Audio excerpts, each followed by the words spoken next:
नाजरीन अस्सलाम वालेकुम, आदाब। इंकिशाफ के ताज़ा शुमारे में आपका खैर मकदम है। मैं हूं आपका मेज़बान डॉक्टर राजा मुजफ्फर भट्ट। 1 मार्च 2019 को सुप्रीम कोर्ट ने एक लैंडमार्क जजमेंट पास किया, जिसकी रूह से लाखों की तादाद में हिंदुस्तान के मुख्तलिफ रियासतों के अंदर रहने वाले शेड्यूल्ड ट्राइब और अदर ट्रेडिशनल फॉरेस्ट डिवेलपर्स की इवेक्शन पे रोक लगा दी गई।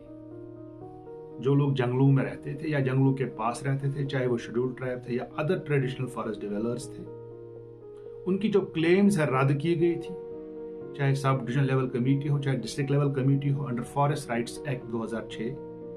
और फाइनली ये केस जो है सुप्रीम कोर्ट के अंदर गया, wild life one versus union of India case में। सुप्रीम कोर्ट ने कहा कि क्योंकि इनकी क्लेम्स रद्द की गई हैं, बाकी चीजें इसमें थी, और सुप्रीम कोर्ट ने कहा कि इनको जो है इविक्ट किया जाए पहले ऑर्डर में। उसके बाद government of India supreme court के अंदर गई, मिनिस्ट्री ऑफ ट्राइबल अफेयर्स, उन्होंने रिक्वेस्ट की कि इस इविक्शन पे रोक लगाया जाए, और सुप्रीम कोर्ट ने अपने ही ऑर्डर के खिलाफ ही ऑर्डर दे दिया, और इस इविक्शन के खिलाफ उन्होंने स्टे ऑर्डर दिया। अपनी स्क्रीन पे दे रहे हैं, जो आप देख रहे हैं उस वक्त की न्यूज है, बहुत से अखबारों में आई थी, मिंट की न्यूज है। SC stage eviction order of over 1 million forest developers across states. 10 lakh से ज्यादा लोगों के खिलाफ जो इविक्शन करना, उनको निकालना था, उनको खदेड़ना था, बट सुप्रीम कोर्ट ने उस इविक्शन के खिलाफ स्टे ऑर्डर दे दिया।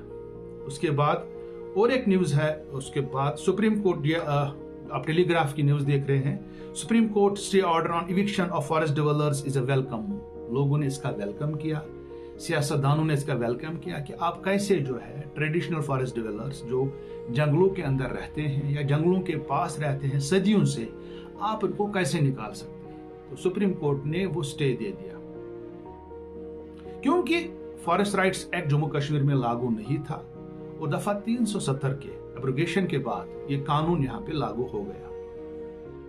गवर्नमेंट ऑफ इंडिया ने इसके हवाले से बहुत बातें करी, चाहे प्राइम मिनिस्टर है, चाहे होम मिनिस्टर है, या चाहे यहाँ के LG है, बार बार कहा कि हमने जी यहाँ के गुजर बकरवाल तबका जो है या अदर ट्रेडिशनल फॉरेस्ट डिवेलपर्स हैं, हमने उनको फॉरेस्ट राइट्स एक्ट दे दिया। और उस हवाले से मनोज सिन्हा जी ने जो है सितंबर 2021 के अंदर एक श्रीनगर में प्रोग्राम किया, एक जम्मू में प्रोग्राम किया। इसके हवाले से मैंने बहुत बार लिखा भी है। उस प्रोग्राम में कुछ लोगों को, बहुत सारे लोगों को सर्टिफिकेट्स दी, चाहे इंडिविजुअल फॉरेस्ट क्लेम्स हैं या कम्युनिटी फॉरेस्ट राइट्स के हवाले से हो। सितंबर 2021 के बाद, उसके बाद इस पे कार्रवाई रुक गई।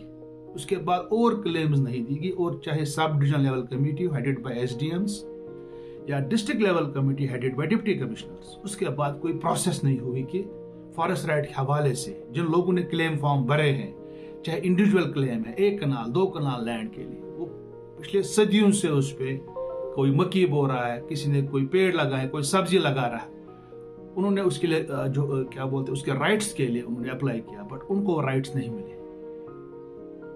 ये इंकिशाफ मैं इसलिए कर रहा हूं क्योंकि हाल ही में इंस्टेड ऑफ उन क्लेम्स पे काम किया जाता, चाहे SDLC हो, चाहे डिस्ट्रिक्ट लेवल कमेटी हो,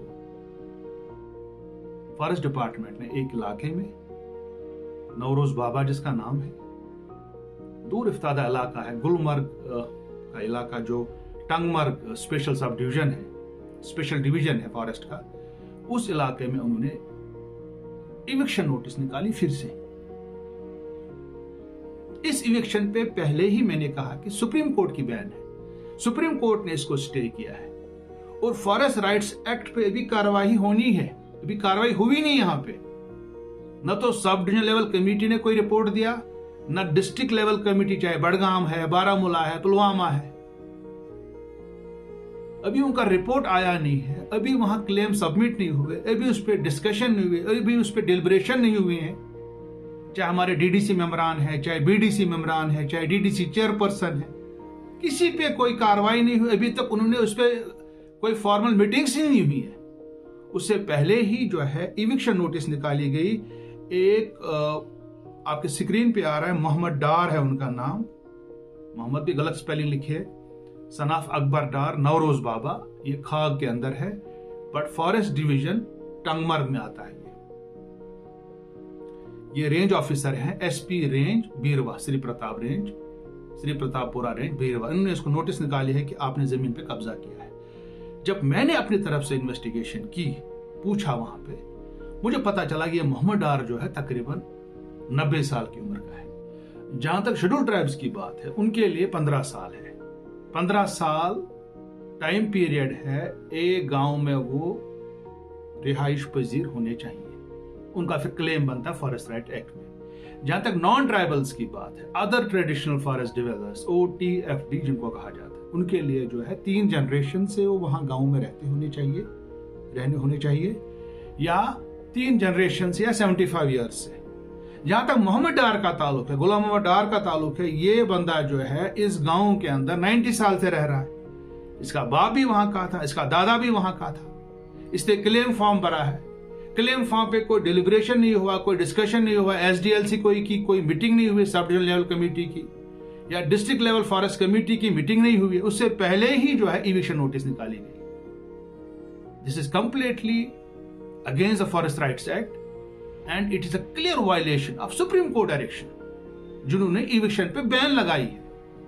अगर सुप्रीम कोर्ट ने इस पे इविक्शन पे बैन लगाई है, अगर अभी फॉरेस्ट राइट एक्ट की इंप्लीमेंटेशन नहीं हुई है, अगर 370 के एब्रोगेशन के बाद यहाँ पे ये कवानीन आए हैं, इंस्टेड इन कवानीनों का पालन होता, इनकी इंप्लीमेंटेशन होती, कुछ और हो रहा है जमीनी सतह पे। मैं चाहूंगा सरकार को इसका नोटिस लेना चाहिए और फॉरेस्ट राइट्स एक्ट को इन लेटर एंड स्पिरिट इंप्लीमेंट किया जाना चाहिए, जैसा कि सरकार बार बार बोलती रहती है मीडिया में कि हम जी ये मरकजी कवानीनों को इंप्लीमेंट करेंगे जमीनी सतह पे और लोगों को उसका फायदा देंगे।